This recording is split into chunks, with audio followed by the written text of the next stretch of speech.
যখন তুমি নিজের রক্তের মানুষের দ্বারা কষ্ট পাবে, তখন তুমি একবার নবী ইউসুফ আলাইহিস সালামের কথা মনে করো। তিনি কিভাবে নিজের ভাইয়ের দ্বারা প্রতারিত হয়েছিল। যখন তোমার বাবা মা না বুঝেই তোমার বিরুদ্ধাচরণ করে, তখন নবী ইব্রাহিম আলাইহিস সালামের কথা মনে করো। তার বাবা তাকে আগুনে নিক্ষেপ করায় ভূমিকা রেখেছিল। যখন তুমি সমস্যা থেকে পরিত্রাণের জন্য কোনো পথ পাবে না, তখন ইউনুস আলাইহিস সালামের কথা ভেবো। তিনি কতটা সময় তিমি মাছের পেটে আটকা পড়েছিল। যখন তোমার নামে কেউ মিথ্যা অপবাদ ছড়িয়ে দেবে, তখন মা আয়েশা রাদিয়াল্লাহু আনহার কথা মনে করো। তার নামে পুরো শহর জুড়ে কুৎসা রচনা করা হয়েছিল।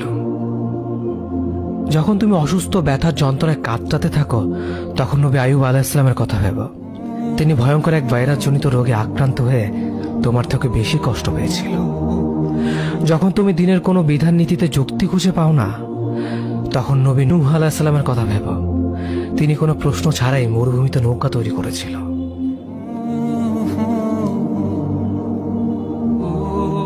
যখন তুমি আত্মীয়স্বজন, পরিবার, বন্ধু বান্ধবের কাছে হাসির পাত্রে পরিণত হও, তখন তুমি শেষ নবী হযরত মুহাম্মদ সাল্লাল্লাহু আলাইহি ওয়াসাল্লামের কথা ভেবো।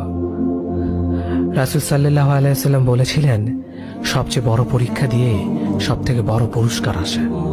যখন আল্লাহ কাউকে ভালোবাসেন, তখন তাকে পরীক্ষা করেন, এবং যে এই পরীক্ষাগুলো মেনে নেয়, সে আল্লাহর সন্তুষ্টি অর্জন করে। আর যে অভিযোগ করে, সে তার ক্রোধের পাত্র হয়।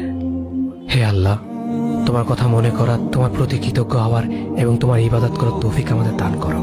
আমিন। যেভাবে তুমি সন্তুষ্ট হও, সেভাবেই আমাদের পরিচালিত করো।